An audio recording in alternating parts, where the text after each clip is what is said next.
দর্শক দেখুন আজকের রেনুগুলোর সাইজও ভালো।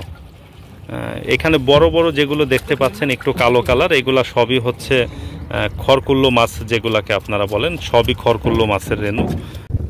আসসালামু আলাইকুম দর্শক, দেশ এবং দেশের বাইরে যে যেখান থেকে আমাদের এই ভিডিওটি দেখছেন সবাইকেই হাবিবুর রহমান মৎস্য প্রকল্পের পক্ষ থেকে শুভেচ্ছা এবং অভিনন্দন জানাচ্ছি।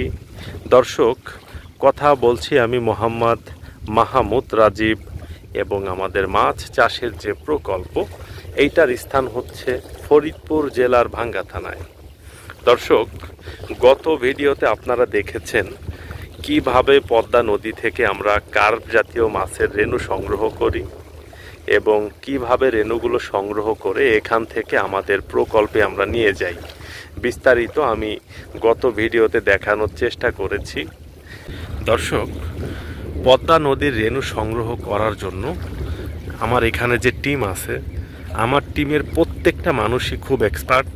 তারপরেও প্রতিদিন সকালবেলা আমি চলে আসি। কেন আসি?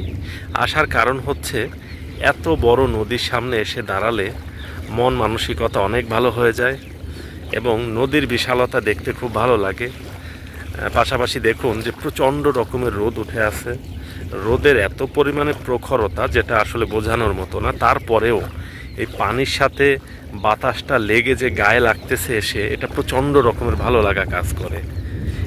এবং প্রতিদিন সকালবেলায় আমি একবার আসি এই কারণেই যে কিভাবে আসলে রেনু ধরলে আমরা আরও ভালো রেনু পেতে পারি, কিভাবে রেনু সংগ্রহ করলে আমরা আরও বেশি পরিমাণে রেনু পেতে পারি, নানাবিধ বিষয় আসলে ডিরেকশন দেওয়ার জন্য সাধারণত আমি এসে থাকি। আর আরেকটা বিষয় কি, যে এইগুলোর সাথে আসলে জড়িত আছি, তো এখানে না আসলেও ভালো লাগে না। দেখুন, সারা বছর আমরা পদ্মা নদীর পোনাটা বিক্রি করি, সারা বছর তো আর আমরা পদ্মা নদীতে রেনু পাই না। আমরা রেনুটা পাই হয়তো 10 থেকে 15 দিন। এই 10-15 দিন খুব যত্ন সহকারে এবং গুরুত্ব সহকারে আমি পদ্মা নদীতে আসি, এই বিষয়বস্তুগুলো বোঝার চেষ্টা করি এবং খুব যত্ন সহকারে বেশি পরিমাণে রেনু ধরে নিয়ে যাওয়ার চেষ্টা করি।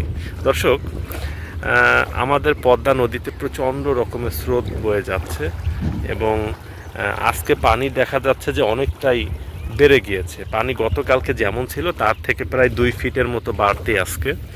এখন পানি আস্তে আস্তে বাড়তে থাকবে এবং রেনুও আমরা অনেক বেশি পরিমাণে পেতে থাকব। দর্শক, গতকালকে প্রায় 1 কেজির মতো রেনু পেয়েছিলাম, আজকে হয়তো 2 কেজি বা 2.5 কেজির মতো হবে।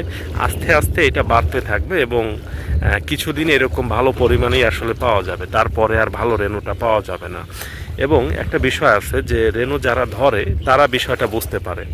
ধরুন সিজন যখন শুরু হয় তখন যে রেনুটা আসে সেইটাই সব থেকে ভালো রেনু হয় এবং ওই রেনুর ভিতরে কার্প জাতীয় মাছ বেশি থাকে, রুই কাতলা বেশি থাকে এবং বড় বড় মাছগুলা কিন্তু শুরুর দিকে ডিম দিয়ে দেয়। এই জন্য আমরা সব সময় আগে থেকেই প্রস্তুত থাকি। যখন রেনু আসার টাইম হয় তার 15 দিন আগে থেকে আমরা প্রস্তুতি নিয়ে রাখি এবং যখন রেনু চলে আসে, ধরুন 200 গ্রামও পাওয়া যায়, এমন দিনও থাকে যে 200 গ্রাম 300 গ্রাম রেনু পাই। ধরেন নিলাম না, আবার পুনরায় ছেড়ে দিলাম পদ্মাতে, সমস্যা নাই। তারপরেও আমরা আমাদের এই কার্যক্রমটা রানিং রাখি। এটা অনেক ব্যয়বহুল একটি কাজ। এখানে আমার যে 5-6 জন লোক কাজ করে, প্রত্যেকটা লোককেই প্রতিদিন 2000-2500 টাকা খরচা করে আমার এখানে রাখতে হচ্ছে। ব্যাপক একটা খরচা করে আমরা পদ্মা নদী থেকে রেনুটা সংগ্রহ করি। অনেক জায়গাতে দেখি দর্শক যে 5000-10,000 টাকাতে নদীর রেনু বিক্রি করে। বিষয়টা ভাবলেই আসলে অবাক লাগে, তারা কিভাবে করে এটা আমার মাথায় আসে না।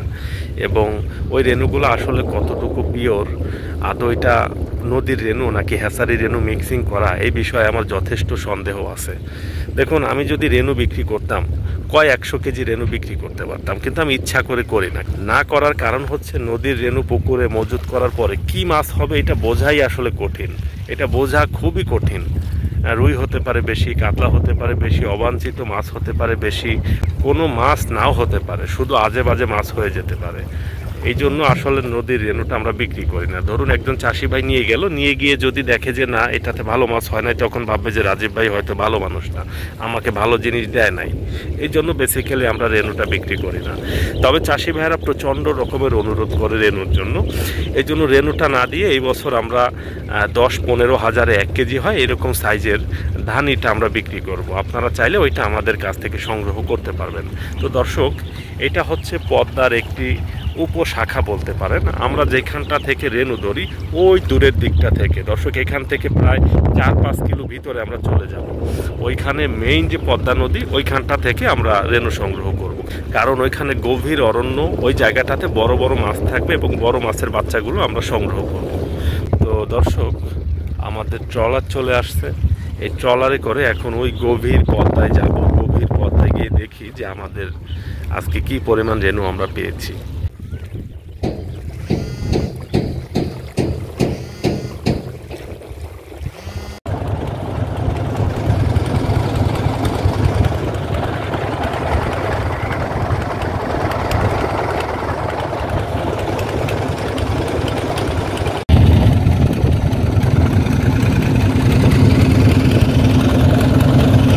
এই ট্রলারের ভিতরেই দর্শক রান্না বাড়া হয়, খাওয়া দাওয়া হয়। অন্য কোনো ভিডিওতে দেখানোর চেষ্টা করব কিভাবে আমার লোকেরা এটার ভিতরে রান্না বাড়া করে, খাওয়া দাওয়া করে। অন্য রকম একটা অনুভূতি, খুব মজা হয়। দেখুন এই যে বাজার করে নিয়ে আসছি, আবার আজকে বাজার করে নিয়ে আসছি। এখানে গ্যাসের বোতল, চুলা সবই আছে। সেই রকম একটা মজার ব্যাপার।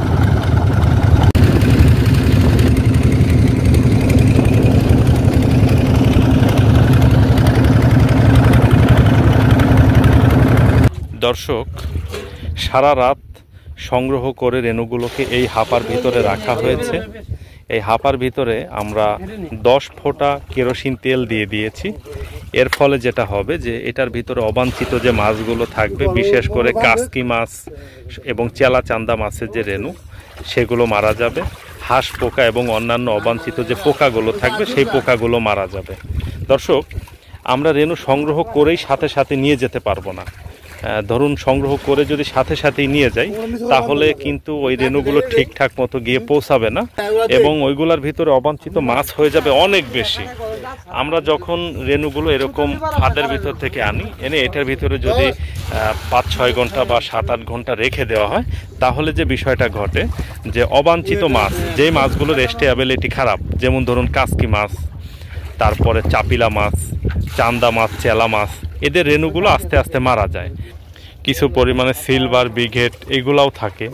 এগুলা দীর্ঘ সময় এইখানে যখন থাকে, গ্রাস কাপ থাকতে পারে, আস্তে আস্তে ওইগুলার স্টেবিলিটি খারাপ, এই জন্য মারা যায়। এবং রুই, কাতলা, মৃগেল, কালীবাউস এই টাইপের মাছগুলার স্টেবিলিটি তো ভালো তুলনামূলকভাবে, সিলভার বিঘেটের থেকে, চেলা চান্দার থেকে, এবং চাপিলা মাছ বলেন বা কাসকি মাছ বলেন, সেইগুলার থেকে তো ভালো। এই জন্য ওই অবাঞ্ছিত মাছ এবং অপ্রয়োজনীয় মাছগুলো যখন মারা যায়, রুই, কাতলা, মৃগেল, কালীবাউস এই মাছগুলো বেঁচে থাকে এবং এইগুলাকেই আমরা এইখান থেকে নিয়ে গিয়ে ছাড়ি। এবং আজকে খড়কুল্লো মাছ প্রচুর পরিমাণে পেয়েছি দর্শক। দেখুন এই যে উপর দিয়ে ঝাঁকে ঝাঁকে ঘুরতেছে, এগুলো সবই খড়কুল্লো মাছ, আলহামদুলিল্লাহ। আজকে আমরা গতকালকের অপেক্ষা কিছু পরিমাণে রেনু বেশি পেয়েছি। আজকে হয়তো 2 কেজি বা 2.5 কেজির মতো রেনু হবে ইনশাল্লাহ। দর্শক দেখুন, আজকের রেনুগুলোর সাইজও ভালো। এখানে বড় বড় যেগুলো দেখতে পাচ্ছেন একটু কালো কালার, এগুলা সবই হচ্ছে খড়কুল্লো মাছ যেগুলাকে আপনারা বলেন, সবই খড়কুল্লো মাছের রেনু, ধানি হয়ে গিয়েছে এটা।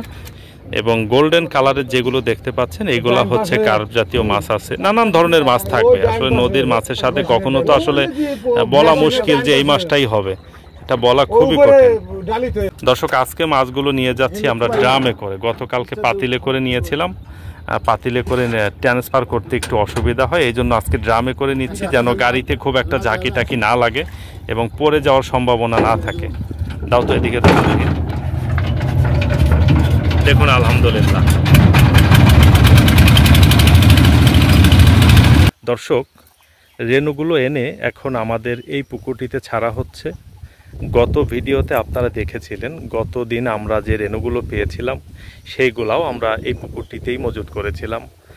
দর্শক, আপনাদের কারো যদি অরিজিনাল পদ্মা নদীর কার্প জাতীয় মাছের পোনার দরকার হয়, তাহলে আমাদের স্ক্রিনে যে নাম্বার দেখতে পাচ্ছেন এই নাম্বারে ফোন কল করে আমাদের সাথে কথা বলে আমাদের কাছ থেকে অরিজিনাল পদ্মা নদীর কার্প জাতীয় মাছের পোনা আপনারা সংগ্রহ করতে পারবেন।